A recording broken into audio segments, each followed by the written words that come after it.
This is part 3 of our Tower of the Gods Let's Play. And in this part, we've kind of moved beyond the introductory area where we were on the boat still. And now we're kind of into the, I guess you would call it the dungeon proper. Yeah, kind of like the main, really the main area. And man, this little laser beam statue thing does a number on me in this Let's Play. As you'll see here shortly.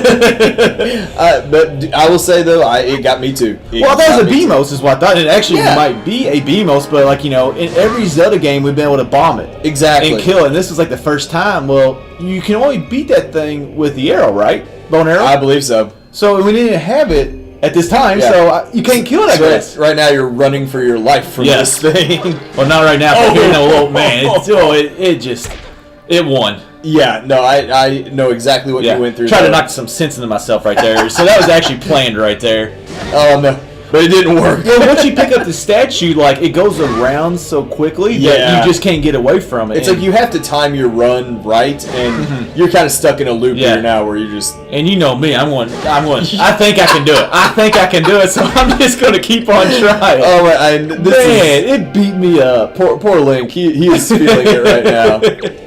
Now, that was just stupid right there, actually. Hey. Oh my goodness! I like how you switch. You're trying to throw at it. You're looking at it. Boom! Right in the face. That thing has a rage in this game. In the face.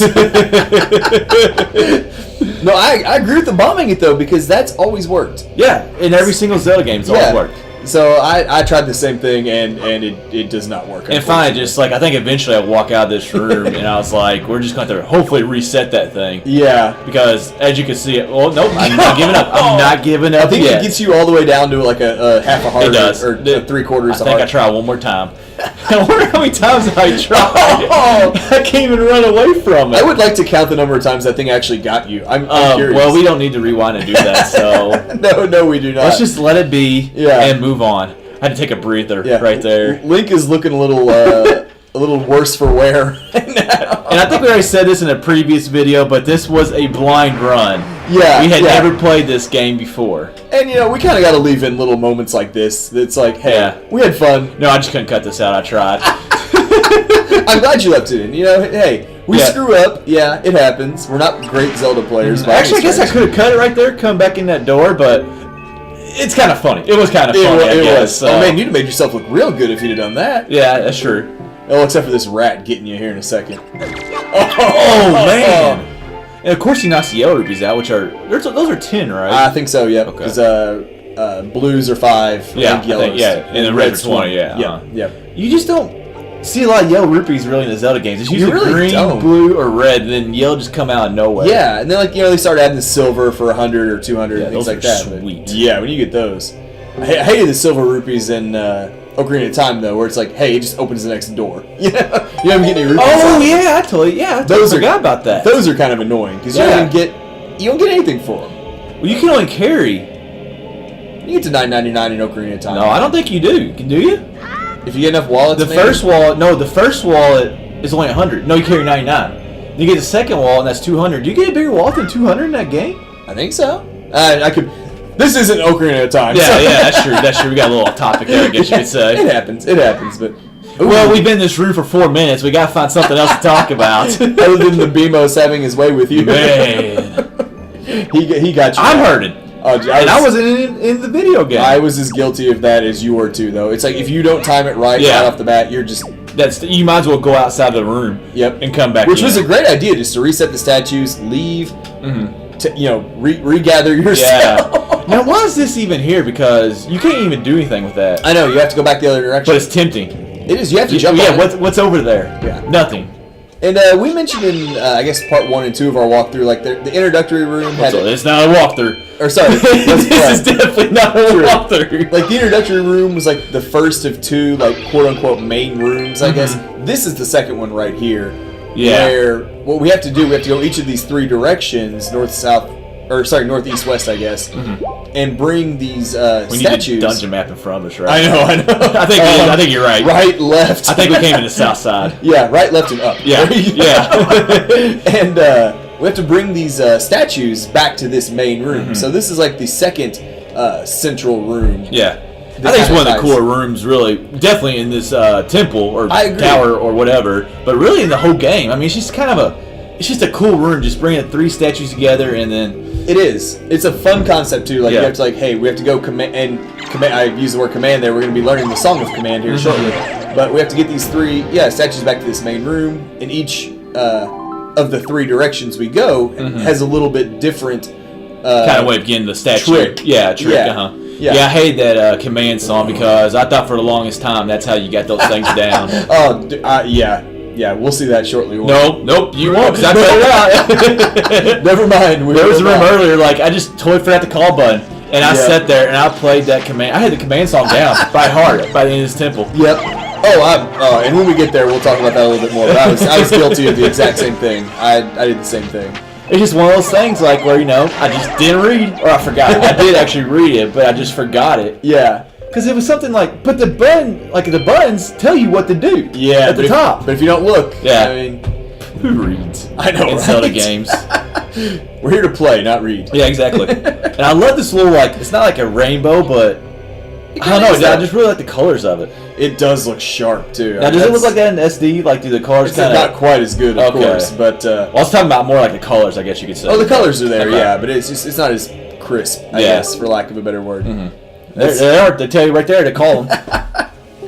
But you did figure it out, though. Yeah. That's the important thing. I think I had to look on that one. Yeah. And this is pretty cool, where these things, you can either pick them up or make them follow you, or you can tell them to stay put. Well, we don't have the command song yet. In this first one. So yet. this one you actually do have to pick up. No, he follows you. Like, he came to you right there. The command... Well, he'll follow you, but you haven't used the command song yet. Correct. The command song actually lets you control it yourself. Yeah, that's pretty awesome. Yeah. And that bridge looks... or pathway, whatever you want to call it. Platform. Looks pretty transparent. Yeah. No, it takes the... It knocks the guy right out of your head. I tried throwing it up there. Obviously, that didn't work. When I got it under there, I was thinking, I'm gonna be able to carry it now, but that didn't work either. No. I did the same thing though. It's like, hey, I can toss him up there, right? Well, you always gotta double check your work too. I might just not thrown it good enough. I guess you could say. Oh my goodness, there's a part later in this dungeon. I thought I had him right here. When I got him actually under it, I was like, okay, I can pick him up now. Now we're good to go. I guess you could have done that all the way around. Man, I'm surprised I didn't do something that stupid. Hey, at least you came and read the instructions. Yes, again. that's true. You're like, wait, what do these instructions say again? Hey, we're guys. Reading the instructions is not our strong suit. There we go. Now I figured it out. Yeah. Which is how I forgot that later in the game is what baffles me, or later in the tower baffles me, because I just did it right there. Oh, trust me, these little statues gave me fits in all 3 directions. It's the simplest concept too. It is, and when you figure it out, you feel so dumb. You're like, what have I been doing for the last... Well, that's not just this in a Zelda game for us. That's every Zelda game. Yeah, that's every dungeon usually. Pretty much. Except the first ones. We can usually figure those out pretty easily. Yeah.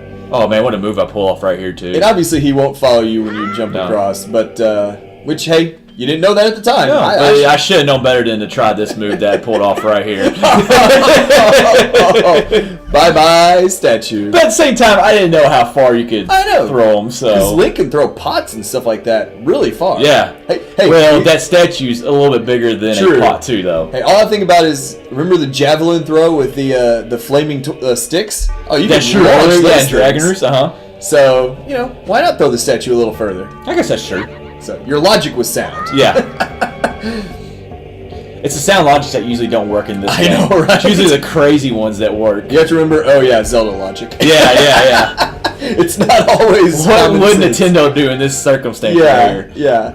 It's not always what normal people would do. Well, you play so many Zelda games and you think you've seen it all. Yeah. Like, you kind of can always figure out the tricks, and then you play a new game, and then there's like a new, 1 or 2, 3 tricks that you just can't figure out. Nintendo is great at that.